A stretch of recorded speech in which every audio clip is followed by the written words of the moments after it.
ഇന്നത്തെ ഒരു കുട്ടി വീഡിയോ കണ്ടാലോ? അപ്പോൾ ഇന്നാട്ടോ നമ്മുടെ എക്സാം. അപ്പോൾ എക്സാമിന് പോകുന്നതിന് മുമ്പ് എനിക്കൊരു ഗിഫ്റ്റ് കിട്ടിയിട്ടുണ്ടായിരുന്നു.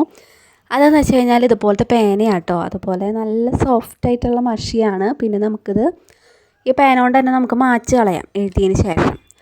അതിനുള്ള സൗകര്യമുണ്ട്. അപ്പോൾ ചെറിയ കുട്ടികൾക്കൊക്കെ എപ്പോഴും നല്ലതാട്ടോ. പിന്നെ എനിക്കൊരു ചോക്ലേറ്റും കിട്ടിയിട്ടുണ്ടായിരുന്നു. അപ്പോൾ ഞാൻ ചോക്ലേറ്റ് ഏതായാലും രാവിലെ തന്നെ കഴിക്കാമെന്ന് വിചാരിച്ചു. അപ്പോൾ പേന ഞാനൊന്ന് എഴുതി നോക്കണമെന്നുണ്ടായിരുന്നു. ഞാനിതുവരെ ഇങ്ങനത്തെ പേന യൂസ് ചെയ്തിട്ടില്ല. അപ്പോൾ ഏതായാലും എഴുതി വെക്കാമെന്ന് വിചാരിച്ച് ഞാൻ ഈ പേന നമുക്കൊന്ന് പൊട്ടിച്ച് നോക്കാം കേട്ടോ. അപ്പോൾ ഞാനിത് ആദ്യമായിട്ടാട്ടോ ഉപയോഗിക്കുന്നത്. ഇങ്ങനത്തെ പേന ഞാൻ കണ്ടിട്ടുണ്ട്, പക്ഷേ ഞാൻ ഉപയോഗിച്ചിട്ടില്ല. അപ്പോൾ ഇത് ഈ വൈറ്റ് കളറിൽ കാണുന്നതാട്ടോ നമുക്ക് മായ്ക്കാൻ വേണ്ടിയിട്ടുള്ള സംഭവം ഇതിൻ്റെ ബാക്കിലുള്ളത്. അപ്പോൾ ഞാൻ ഏതായാലും എഴുതി നോക്കിയിട്ട് ഒന്ന് മായ്ച്ച് നോക്കാമെന്ന് വിചാരിച്ചു. പേജ് കനം കുറയുമോ എന്ന് എനിക്കൊരു ഡൗട്ട് ഉണ്ടായിരുന്നു. പക്ഷേ ഞാൻ ഏതായാലും എഴുതി നോക്കാമെന്ന് വിചാരിച്ചു. അങ്ങനെ ഞാൻ എഴുതി നോക്കിയിട്ടോ. പക്ഷെ ഞാൻ ആദ്യം ഇങ്ങനെ പതുക്കെ മായ്ച്ചത് കാരണം മായാൻ കുറച്ച് പ്രയാസം എനിക്ക് തോന്നി. പക്ഷേ നമ്മൾ നല്ല ഉറപ്പിച്ച് നമ്മൾ പേജ് കീറുന്നുള്ള ഒരു പേടിയില്ലാണ്ട് മായ്ച്ചു കഴിഞ്ഞാൽ പെട്ടെന്ന് മായ്ക്കൽ കഴിയും കേട്ടോ. അപ്പോൾ കുട്ടികൾക്കൊക്കെ എപ്പോഴും നല്ലതാണ്. എന്ന് വെച്ചാൽ ആദ്യമായിട്ട് പേന കൊണ്ടൊക്കെ എഴുതുന്ന കുട്ടികൾക്ക് അത്യാവശ്യം നല്ലതാണ്. കാരണം തെറ്റുകളൊക്കെ സംഭവിച്ചാലും നമുക്ക് മായ്ച്ച് കളയാം. പിന്നെ മഷി അധികം ഡാർക്കല്ല എന്നുള്ളൂ, പക്ഷേ വേറെ പ്രശ്നമൊന്നുമില്ല കേട്ടോ. അങ്ങനെ ഞാൻ ഒന്നും കൂടെ ഒക്കെ ഒന്ന് എഴുതി നോക്കി. പിന്നെ ഞാൻ വിചാരിച്ചു ഇത് എഴുതി നോക്കി കളിച്ച് കഴിഞ്ഞാൽ സമയമൊക്കെ പോകും, വേഗം ഇരുന്ന് പഠിക്കാമെന്ന് വിചാരിച്ചു കേട്ടോ. എന്നാലും ഞാൻ എല്ലാ മഷിയും ഒന്ന് ട്രൈ ചെയ്ത് നോക്കിയിട്ടോ. ബ്ലാക്ക് ഉണ്ടായിരുന്നു, അതുപോലെ തന്നെ റെഡ്, പിന്നെ ബ്ലൂ ഒക്കെ ഉണ്ടായിരുന്നു. അപ്പോൾ അതൊക്കെ നോക്കിക്കഴിഞ്ഞ് ഞാൻ ബ്രേക്ക്ഫാസ്റ്റ് കഴിക്കാനായിട്ട് പോയിട്ടോ. അപ്പോൾ രാവിലെ വെള്ളപ്പും അതുപോലെ തന്നെ നമ്മുടെ കുറുമക്കറി ആയിരുന്നു. അങ്ങനെ ബ്രേക്ക്ഫാസ്റ്റൊക്കെ കഴിച്ച് കഴിഞ്ഞ് വേഗം തന്നെ റെഡി ആവണം. കാരണം ഒരു 11 മണിക്കെങ്കിലും നമുക്ക് ഇവിടെ നിന്ന് ഇറങ്ങണം. കാരണം 1:30ക്കാണ് എക്സാം വരുന്നത്. അപ്പോൾ രാവിലെ കുറച്ച് നേരം ഒന്ന് പഠിച്ചിട്ടുണ്ടായിരുന്നു. അങ്ങനെ ഞാൻ കറി എന്ത് വെക്കുമെന്ന് അമ്മ ഇങ്ങനെ ആലോചിച്ച് അമ്മ ബീട്രൂട്ടാണ് അരിയുന്നത്. അപ്പോൾ ഞാൻ പറഞ്ഞു എനിക്ക് ബീട്രൂട്ടൊന്നും വേണ്ട, എനിക്ക് കഞ്ഞി മതി എന്ന് വിചാരിച്ച് ഞാൻ കഞ്ഞി അച്ചാറും കുടിച്ചിട്ടാട്ടോ പോയത് എക്സാമിന് വേണ്ടിയിട്ട്. എനിക്കല്ലെങ്കിലും ബ്രേക്ക്ഫാസ്റ്റ് കഴിച്ച് കഴിഞ്ഞാൽ വേഗം ചോറ് കഴിക്കാനായിട്ട് എനിക്ക് തോന്നിയില്ല. അപ്പോൾ ഞാൻ കുറച്ച് കഞ്ഞി കുടിച്ചിട്ടാണ് ഞാൻ മിക്ക എക്സാമിന് പോകലുള്ളത്. പഠിക്കുമ്പോഴായാലും ഞാൻ അങ്ങനെ തന്നെയാണ് കേട്ടോ. ചോറ് പിന്നെ 11 മണിക്കൊക്കെ കഴിക്കാനായിട്ട് ഞാൻ നിൽക്കാറില്ല. കുറച്ച് കഞ്ഞി കുടിച്ചിട്ട് പോകും. അപ്പോൾ അത് കാരണം ബീട്രൂട്ട് അമ്മ അരിയുന്നുണ്ടായിരുന്നു. പക്ഷേ ഞാൻ വേണ്ടാന്ന് പറഞ്ഞാൽ തന്നെ അമ്മ ഒന്ന് കട്ട് ചെയ്ത് വെച്ചോളൂ. പിന്നെ കാച്ചാനൊന്നും നിന്നില്ല കേട്ടോ. അങ്ങനെ ഞാൻ വേഗം റെഡി ആയിട്ടോ. അപ്പോഴേക്ക് സമയം ആവാറായിട്ടുണ്ടായിരുന്നു. അങ്ങനെ ഞാൻ ബസ് സ്റ്റോപ്പിലേക്ക് പോകുമായിരുന്നു. അപ്പോൾ ഞാനൊരു നെറ്റിൻ്റെ ഒരു ഫ്രോക്കാട്ടോ ഇട്ടത്. അങ്ങനെ ബസ് സ്റ്റോപ്പിൽ നിന്ന് ഇനി തൃപ്രയാർക്ക് ബസ്സിൽ കയറണം. പിന്നെ തൃപ്രയാറിൽ നിന്ന് തൃശ്ശൂർക്ക് പോകണം.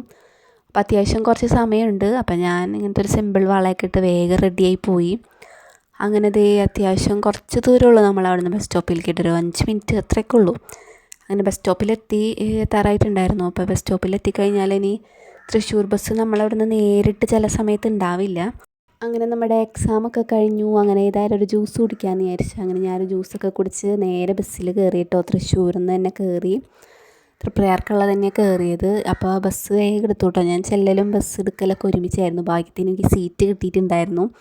പക്ഷേ വെയിലുള്ള സ്ഥലത്താട്ടോ എനിക്ക് സീറ്റ് കിട്ടിയത്. അപ്പോൾ ഞാൻ സീറ്റ് മാറണം എന്നൊക്കെ വിചാരിച്ചിരുന്നതാണ്. പക്ഷേ ബസ്സിൽ ഭയങ്കര തിരക്കായിരുന്നു. പിന്നെ സീറ്റ് മാറിക്കഴിഞ്ഞാൽ എൻ്റെ ഉള്ള സീറ്റും പോകുന്ന കാരണം ഞാൻ അവിടെ വെയിലും കൊണ്ടിരുന്നു കേട്ടോ. കുറേ നേരം കമന്നൊക്കെ കിടന്ന് വെയിൽ കാരണം. അങ്ങനെ തൃപ്രയാർ എത്തി. അങ്ങനെ ഇനി നമുക്ക് നമ്മളവിടേക്കുള്ള കൊടുങ്ങല്ലൂർ ബസ് കയറണം. അങ്ങനെ ബസ്സൊക്കെ കയറി നമ്മുടെ വീട്ടിലെത്തിയിട്ടോ. ഇനി വീട്ടിലേക്കുള്ള വഴി കൂടെ ഞാൻ നടക്കുകയാണ്. അത്യാവശ്യം ഇത്തിരി ദൂരമുള്ളൂ നമ്മളവിടെ നിന്ന് നടക്കാനായിട്ട്. പിന്നെ കുറച്ച് വെയിലൊക്കെ ഒന്ന് കുറഞ്ഞ കാരണം നല്ല രസമാണ് കേട്ടോ നമ്മുടെ റോട്ടിൽ കൂടെ നടക്കാനായിട്ട്. അതിന് ഞാൻ വേഗം നടന്നു. എനിക്കെന്ന് വെച്ചാൽ വിശന്നിട്ടും പാടില്ല. ഞാൻ കുറച്ച് കഞ്ഞിയും കുടിച്ചിട്ടാണ് പോയത്. അപ്പോൾ അതാണ് എനിക്ക് ഭയങ്കര വിശപ്പുണ്ടായിരുന്നു. അപ്പോൾ ഞാൻ വരുമ്പോഴേക്കും എന്തെങ്കിലുമൊക്കെ ഉണ്ടാക്കി വെക്കണമെന്ന് ഓർഡറൊക്കെ ഇട്ടിട്ടാണ് ഞാൻ പോയത്. അപ്പോൾ എനിക്ക് സ്പെഷ്യലായിട്ടൊരു സാധനം ഉണ്ടാക്കി തരാമെന്ന് പറഞ്ഞിട്ടുണ്ടായിരുന്നു. പക്ഷേ വീട്ടിലെത്തുമ്പോൾ അത് ഉണ്ടാവോ ഇല്ലയോ എന്നുള്ളത് എനിക്കറിയില്ല. അപ്പോൾ റെഡിയാക്കി വെക്കാമെന്ന് പറഞ്ഞാൽ എന്തായാലും റെഡിയാക്കി വെച്ചിട്ടുണ്ടാവും എന്ന് എനിക്കൊരു തോന്നലുണ്ടായിരുന്നു കേട്ടോ. അപ്പം ഞാൻ ബസ്സിൽ കയറിയപ്പോൾ ഞാൻ വിളിച്ചിട്ടുണ്ടായിരുന്നു അമ്മേനെ. അപ്പോൾ ഞാൻ വരുമ്പോഴേക്കും എന്തെങ്കിലും ഫുഡൊക്കെ ഉണ്ടാക്കി വെക്കണമെന്ന് ഞാൻ ഓർഡറൊക്കെ ഇട്ടിട്ടാണ് പോകുന്നത്. അങ്ങനെ അത്യാവശ്യം കുറച്ച് ദൂരമുണ്ട് നടക്കാനെങ്കിലും നമുക്ക് തണൽ കാരണം അത്രയ്ക്ക് തോന്നില്ല. ഇത് നമ്മുടെ വീട്ടിലേക്കുള്ള വഴിയാട്ടോ. കുറച്ച് കട്ടക്കല്ലും പുല്ലൊക്കെ നിറഞ്ഞതാണ്. അങ്ങനെ വീട്ടിലെത്തി ഞാൻ പറഞ്ഞ സ്പെഷ്യൽ ഡിഷ് റെഡിയാക്കി വെച്ചിട്ടുണ്ടായിരുന്നു. വേറെ ഒന്നുമല്ല, നമ്മുടെ ചേമ്പും ചാളയാണ് കേട്ടോ. അപ്പോൾ അത്യാവശ്യം നല്ല ടേസ്റ്റ് ഉണ്ടായിരുന്നു. അങ്ങനെ വീട്ടിലെത്തി ഇതൊക്കെ കഴിച്ച് കഴിഞ്ഞപ്പോഴാണ് ഒരു സമാധാനമായത്. അപ്പോൾ ഇന്നത്തെ എൻ്റെ വ്ളോഗ് ഇഷ്ടപ്പെട്ട് കഴിഞ്ഞാൽ എല്ലാവരും ഒന്ന് സബ്സ്ക്രൈബ് ചെയ്ത് സപ്പോർട്ട് ചെയ്യാം കേട്ടോ.